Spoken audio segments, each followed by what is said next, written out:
La gestion des catastrophes climatiques et Apple qui se fait retoquer par une autorité en France, ce sont les sujets du jour. Amis réfractaires, bonjour et bienvenue dans cette nouvelle vidéo où nous allons analyser en 10 minutes l'actualité nationale et internationale de façon critique. Cette émission, c'est tous les jours de la semaine à 18 h et vous pouvez nous retrouver sur à peu près toutes les plateformes, que ce soit Facebook, YouTube ou même les plateformes de podcast. Assez causé, passons à l'actualité. Tout juste sorti de l'un des plus gros incendies de l'histoire de l'Europe, tu as la Grèce qui vient de connaître l'une de ses pires précipitations qui ont entraîné de très nombreuses inondations avec des conséquences assez dramatiques. Ce sont donc cet été 160 000 hectares de forêt qui sont partis en fumée en Grèce, mettant à mal le tourisme de nombreuses stations balnéaires et mobilisant des services de secours qui sont venus de toute l'Union européenne. Et aujourd'hui, c'est donc la tempête Daniel qui a inondé tout le centre de la Grèce, faisant au minima 15 morts et mettant à mal le réseau d'eau potable de la région. Là encore, ces catastrophes sont accentuées par le réchauffement climatique qui augmente l'humidité de l'air et donc renforce les chances d'avoir de fortes précipitations comme ça s'est passé en Grèce. Et dans cette vidéo, on va voir que l'État ne peut pas ou ne veut pas mettre en place les dispositifs nécessaires pour porter secours à sa population et pour prévenir ce genre de catastrophe. Commençons déjà par les incendies. Les secours sont venus assez rapidement pour essayer de maîtriser les feux, sauf que les secours étaient en bien trop faible nombre et avec un matériel qui était totalement inadéquat parce que beaucoup trop ancien. Il y a eu en juillet dernier un crash de Canadair qui a tué ses 2 pilotes. La raison, c'est qu'ils devaient faire des manœuvres assez dangereuses proches du sol avec du relief, sauf qu'ils avaient entre les mains un aéronef qui date des années 60. Alors que la Grèce est l'un des pays les plus concernés par les incendies et par le réchauffement climatique, en fait, ils n'ont qu'une vingtaine de Canadair à disposition, ce qui est totalement insuffisant pour les incendies. Et pourtant, le gouvernement avait fait beaucoup d'investissements à hauteur de 5,5 milliards d'euros, mais pas pour des Canadair, pour des frégates de guerre et des Rafales, donc du matériel militaire. Quant aux inondations qui sont passées en Grèce, tu as la ville de Palama avec son maire adjoint qui s'est plaint devant la presse que les secours ont mis plus de 24 heures à venir après le début des inondations. Ce sont donc des bénévoles et des agriculteurs avec leurs tracteurs qui ont aidé le déblaiement des eaux et des boues dans les rues. Il y avait aussi le problème de l'alerte inondation qui est arrivée mais bien trop tard au moment où l'eau avait déjà atteint les maisons, empêchant les habitants de fuir à temps. Des manquements de l'État qui sont le résultat en partie de l'austérité imposée à la Grèce par les institutions européennes il y a un petit peu moins de 10 ans. Mais la Grèce n'est pas le seul pays concerné par cette tempête Daniel. Il y a aussi l'est de la Libye et là, les dégâts sont encore plus grands. La tempête a augmenté la pression sur de vieux barrages qui ont cédé et ce sont donc des villes entières qui ont été emportées par les flots. Au moment où je vous parle, c'est-à-dire le mercredi 13 septembre, il y a eu quand même 10 000 disparus et ça va s'alourdir ces prochains jours. Et il y a un article du Monde qui nous a servi pour expliquer tout ça qui est assez édifiant sur tous les petits détails qui sont en train de se passer là-bas. Je vous mets ça en description si vous voulez aller voir. La Croix-Rouge lance une alerte disant qu'elle est totalement dépassée par ce qui se passe et que le gouvernement libyen, lui, il n'a pas du tout les capacités de faire face à cette catastrophe-là. Et pourtant, la Libye est la plus grande réserve de pétrole d'Afrique et c'était, il n'y a pas si longtemps, le pays le plus riche du continent.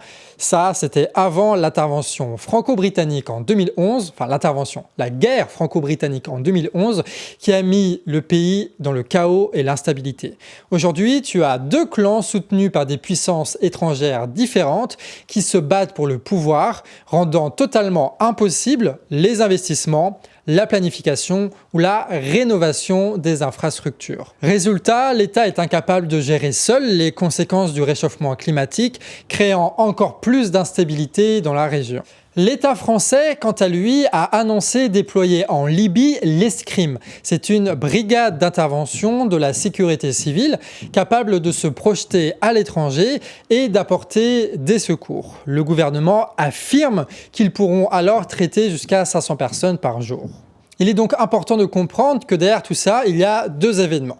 D'un côté, la multiplication des catastrophes climatiques dues au réchauffement climatique et de l'autre, les conséquences des pires politiques austéritaires pour la Grèce et les pires politiques impérialistes pour la Libye qui ont produit partout des États incapables de prévoir les risques climatiques et de pouvoir en assumer les conséquences, créant ainsi des situations désespérées de pauvreté durable et d'émigration importante et contrainte. La mauvaise gestion politique amplifie donc les conséquences du réchauffement climatique. Les États subissant le réchauffement climatique deviennent alors dépendants de l'aide internationale pour la gestion de ces catastrophes, ce qui est ni adapté ni gratuit et surtout assez limité. Quand on voit par exemple l'état des hôpitaux en France, pas sûr qu'on puisse réellement aider à l'étranger alors qu'il nous manque cruellement du personnel dans notre pays.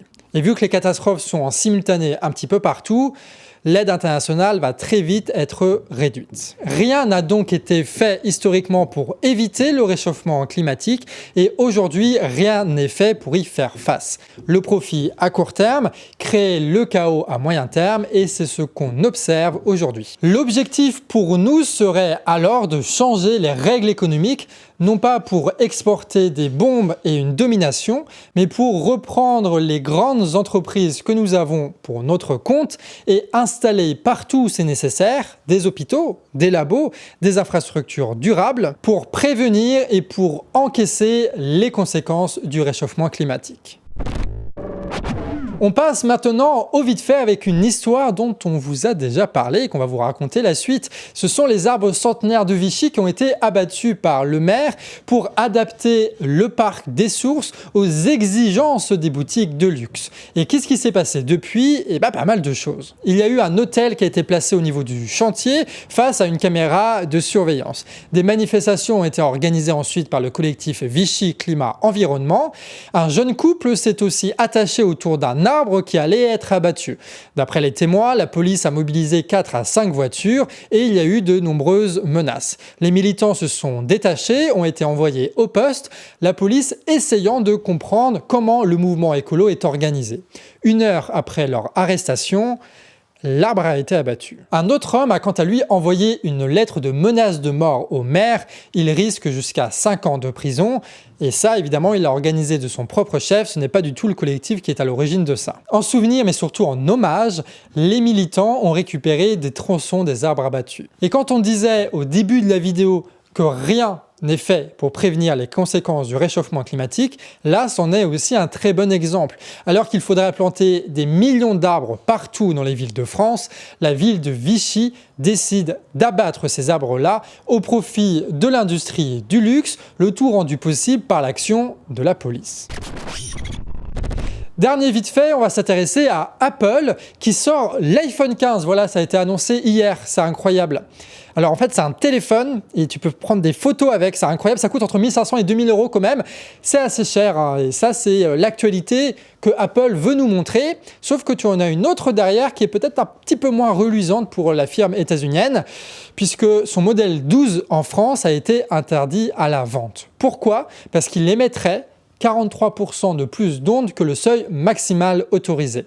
L'ANFR, l'agence de régulation française, a appelé Apple à faire tout ce qui est possible pour remédier à ce dysfonctionnement et le ministre du numérique a réenchéri en disant qu'il était capable de demander un rappel des produits défectueux. Sauf que l'iPhone 12 est sorti le 23 octobre 2020, c'est-à-dire il y a 3 ans. Donc pendant 3 ans, un produit qui dépassait le seuil d'émission d'ondes a circulé partout sans que personne n'en trouve à redire. Peut-être que ça aurait été mieux de faire ce test-là avant que l'iPhone 12 sorte, je sais pas, je propose des choses. Surtout que derrière, Apple, ils sont malins parce qu'ils mettent de l'obsolescence programmée dans tous leurs téléphones. Ce qui fait que de toute façon, ils ne comptaient pas vendre l'iPhone 12, surtout qu'aujourd'hui, c'est l'iPhone 15 qui est sorti. Donc en fait, l'interdiction aujourd'hui de l'iPhone 12 ne change pas vraiment les plans commerciaux de la firme californienne. En résumé, il y a bien des lois qui donnent confiance pour nous les consommateurs, sauf qu'en réalité, l'application de ces lois-là se font en sorte de ne pas entraver le bénéfice des grandes entreprises. Et étrangement, Apple, pour ceux qui ne le savent pas, c'est l'entreprise qui a récemment dépassé les 3000 milliards de valorisation boursière. Donc c'est peut-être pas étonnant que pour elle, les tests sont un petit peu plus légers. Et c'est là-dessus qu'on termine cette quotidienne. Merci à tous de l'avoir regardé. Encore une fois, on a besoin de vos partages pour faire de cette quotidienne une référence de l'information sur Internet. Nous, en tout cas, on travaille à fond là-dessus et on espère pouvoir s'améliorer épisode après épisode. Et on lit évidemment tous vos commentaires, on essaye de s'adapter à eux. Là, par exemple, j'ai essayé de parler un petit peu plus lentement. Voilà, j'espère que ça vous a plu. J'espère que vous l'avez remarqué, et si vous l'avez remarqué, n'hésitez pas à commenter, comme ça on continuera à faire ça comme ça. Sur ce, amis réfractaires, c'était un plaisir, et on se retrouve demain à 18 h. Voilà, incroyable, le rendez-vous est donné.